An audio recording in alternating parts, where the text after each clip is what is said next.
Queridos amigos, volvemos a coincidir después de una semana y qué lindo festejar este 5º aniversario de coincidir con Lito Vitale, ¿no? Tantas medianoches, tantos que nos acompañó Mariano Delgado, Víctor Carrión.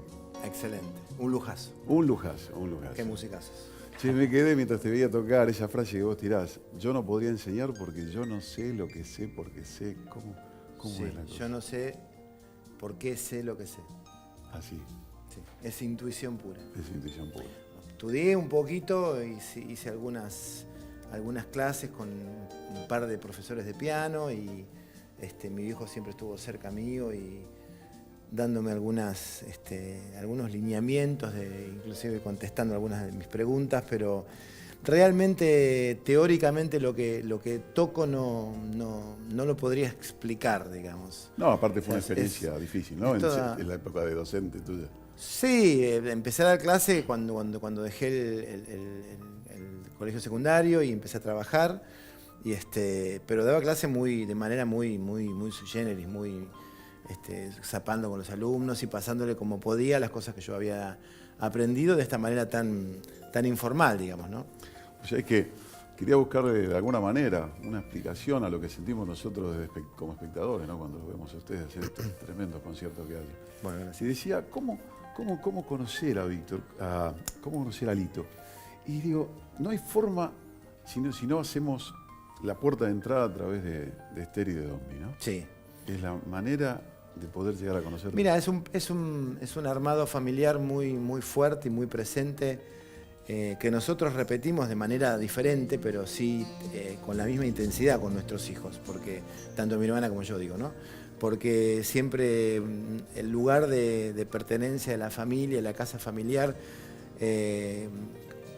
inclusive con muchas dificultades económicas, o sea, nunca fue una casa en la cual teníamos todo servido, al contrario, ganamos todos los sueños a partir de mucho esfuerzo en aquellos momentos de mis viejos, que hacían posible la necesidad de algún instrumento que aparecía en mi casa con mucho trabajo, y después nosotros tratamos de generar un ambiente artístico a nuestro estilo con nuestros hijos.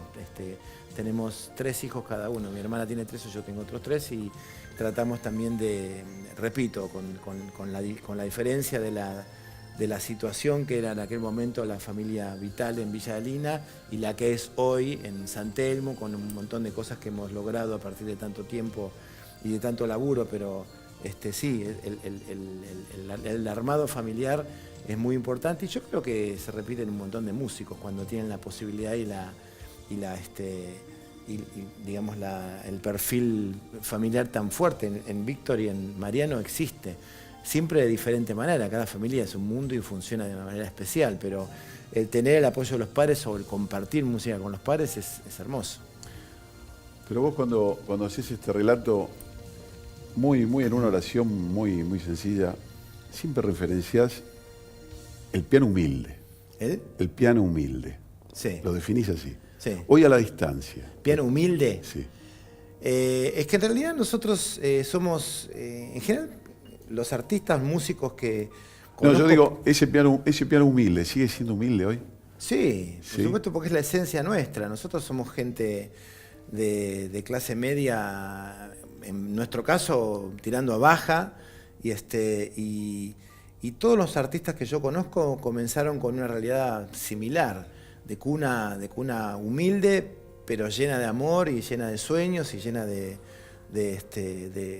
digamos, de cosas para lograr a partir del esfuerzo, obviamente, de lo algo impensado que es el talento que uno pueda o no tener, pero siempre hay un montón digamos, de camino recorrido en la vida que tiene que ver con la pasión y con el hecho de lograr cosas que nunca tiene que ver con el dinero. Es una cosa que va en segundo plano, obviamente, que te sirve para vivir mejor, para solucionar algunos problemas, para comprar instrumentos, pero... Uno de los tips de Mía era primero el arte, después el Y negocio. es que es así, para la vida, para todos. Y yo creo que cualquiera que vive al revés la pasa muy mal. Son los pobres billonarios de Charly García. O sea, está bueno entender que la vida, más cuando ya tenés más de 50, te das cuenta que lo único que vale la pena es estar con la gente que vos querés, tocar la música que te gusta, con la gente que querés. Si hay un músico genial con el cual no congeniás espiritualmente o personalmente, no hay nota que valga en un mal momento en el escenario, o sea, es así.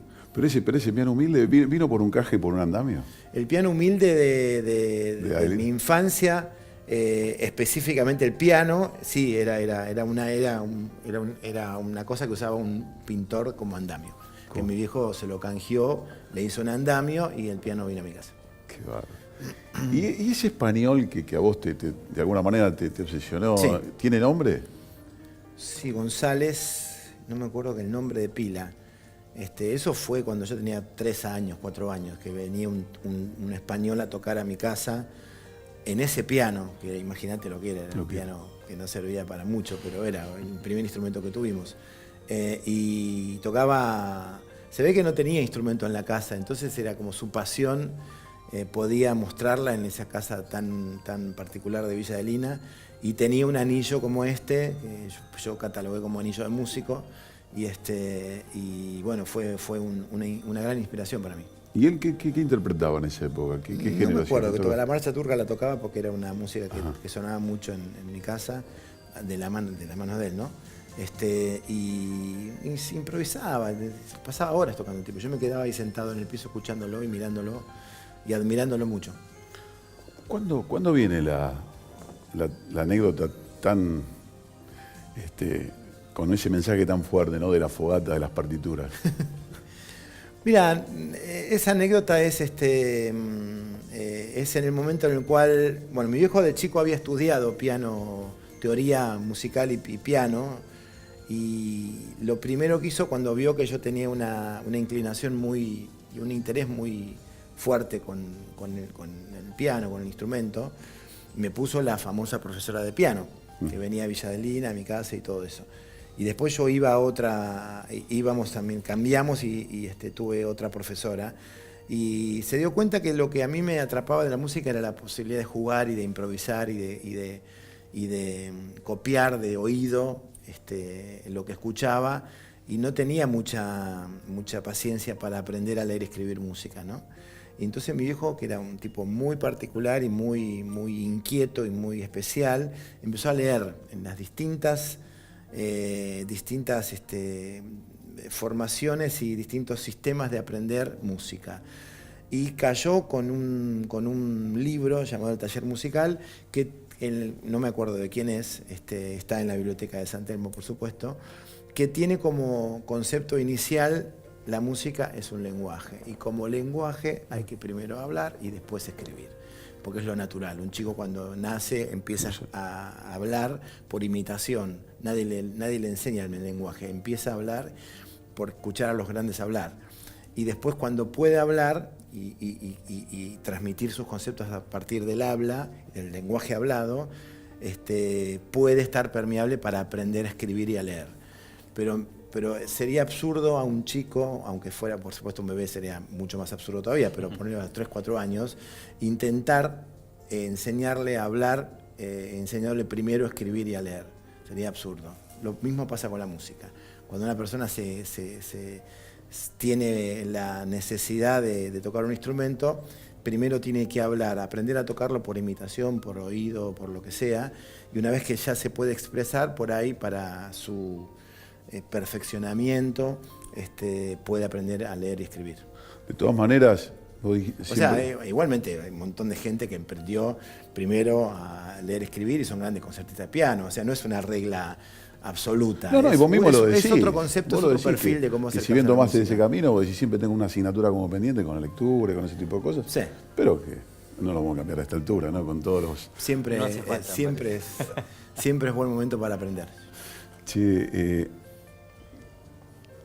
según Esther, Mía nace el Día de los Inocentes de 1975. Sí, se funda ese día. Se funda ese día. El 28 de diciembre. Sí, porque Mía era un reducto de un montón de músicos, muchos de ellos alumnos de mi viejo, con el cual hacíamos música y nos juntábamos los sábados con lo que llamamos la vertiente instrumental y los domingos con la vertiente cantada, que había varios amigos que participaban la agrupación, digamos. Y como vino la represión militar, el golpe y el toque de queda y un montón de cosas, los chicos que venían a ensayar los sábados se quedaban a dormir hasta el domingo para no tener problemas a la noche para volver a su casa. Y en esas trasnochadas se fue dando y las grandes reuniones hablando horas conceptuales de la labor del músico y de vivir de la música o no, de un montón de interrogantes. Nació la necesidad de armar una cooperativa sin fines de lucro, o sea, mía, todos los conciertos que hacíamos o todos los conciertos o los discos que vendíamos, el dinero que ganamos lo invertíamos en un futuro disco o comprábamos un instrumento para alguno de los integrantes. Nadie ganaba dinero con eso. El dinero lo ganamos o dando clase o teniendo otro trabajo. Lito, disfruto un montón de escucharte, como los muchachos también, como Víctor. Pero como más, Mariano. Pero ahora viene la pausa y vos de esto sabés tanto. Así que... Yo no sé nada de nada, ya me di cuenta de eso. Así que usted conduzca. ¿Qué hacemos? ¿Tocamos? Tocamos para la pausa. ¿Hacemos Alfonsina? Vamos. Sí.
En Alfredo Francioni nos dedicamos a crear aromas y sabores para todas las industrias. Si tu producto requiere de una exquisita fragancia para culminar su proceso productivo, contamos con un excelente grupo de trabajo, perfumistas de nivel internacional y la mejor tecnología de avanzada.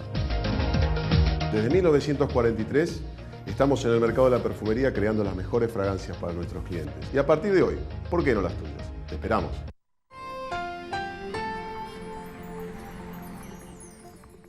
Continuamos esta hermosa charla que vamos llevando con Lito Vitale, con Mariano Delgado, Víctor Carrión, Lito Vitale Trío.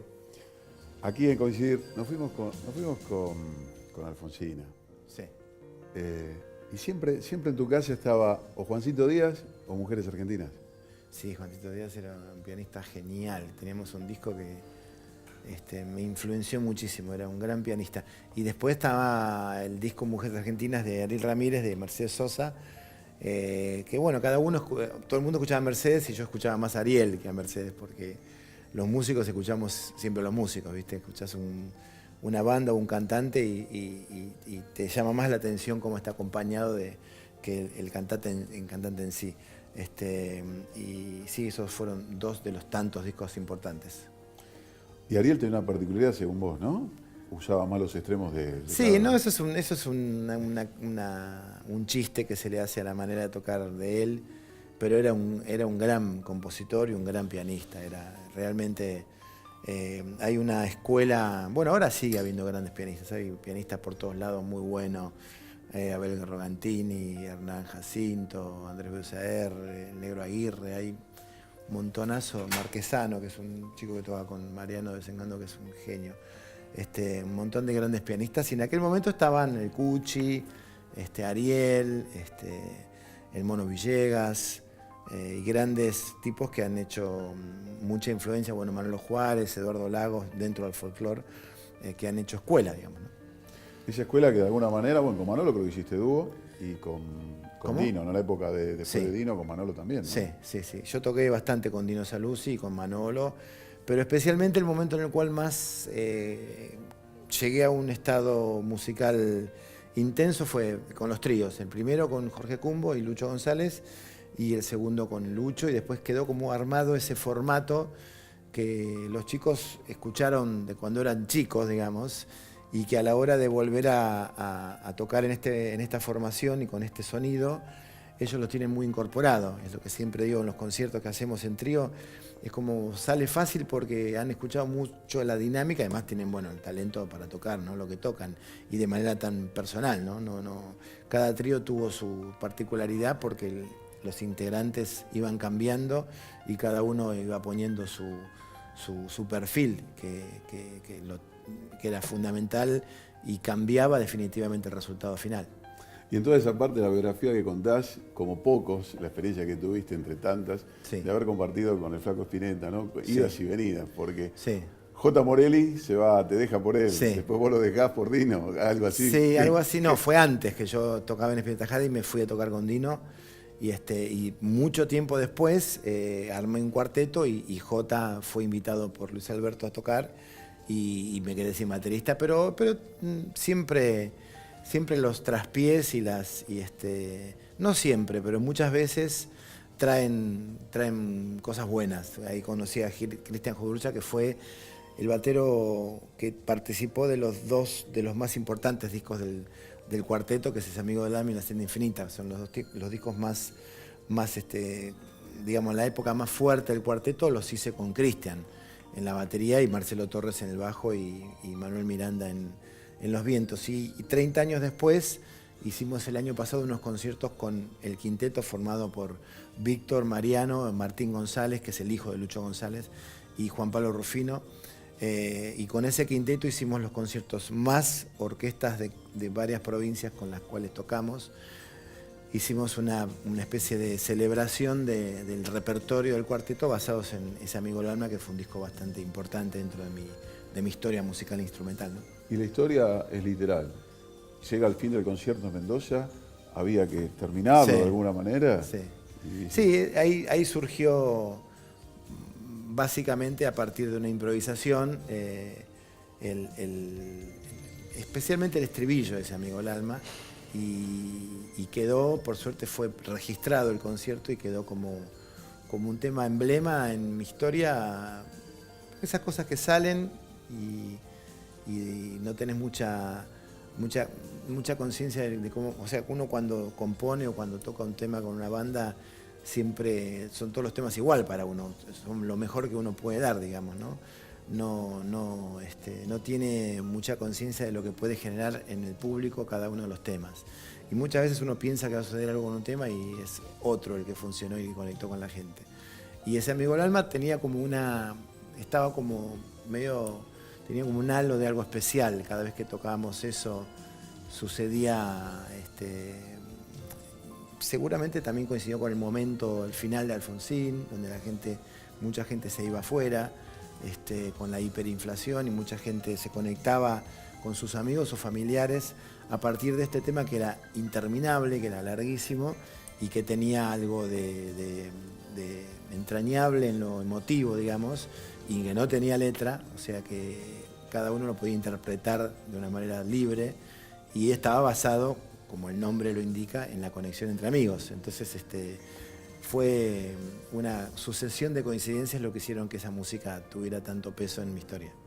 Pero vos lo decís también, ¿no? Que el que no somos habituados de tener un instrumento en las manos, nos guiamos por las letras, pero que hay melodías que fueron históricas, que van a quedar y que dicen mucho más. Claro, que la letra, ¿no? exactamente. Hay un montón de músicas instrumentales que la gente recuerda tanto como cualquier canción. Pasa que, bueno, tiene un poco de mala prensa la música instrumental porque siempre está como estigmatizada como algo para entendidos y un montón de cosas, y creo que no es así. Obviamente que hay algunas agrupaciones de jazz o de música más de fusión que manejan un lenguaje musical un poco más intrincado, pero hay otras que son tan digeribles o populares como cualquier canción. Sí, cuando vos lo planteás, no sé si es urgente a revisar Cinema Paradiso, ¿no? Sí, Cinema Paradiso. Y la versión tuya, bueno, la versión, no sé, sí. la de Pat también, ¿no? Sí, la verdad es hermosa. Es preciosa. Es una música preciosa.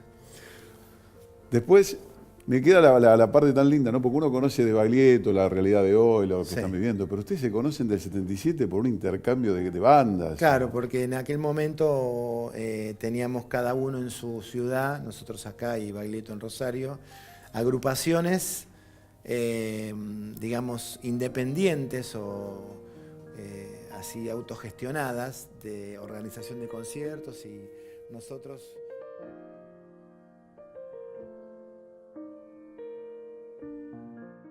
En Alfredo Francioni nos dedicamos a crear aromas y sabores para todas las industrias. Si tu producto requiere de una exquisita fragancia para culminar su proceso productivo, contamos con un excelente grupo de trabajo, perfumistas de nivel internacional y la mejor tecnología de avanzada. Desde 1943 estamos en el mercado de la perfumería creando las mejores fragancias para nuestros clientes. Y a partir de hoy, ¿por qué no las tuyas? Te esperamos.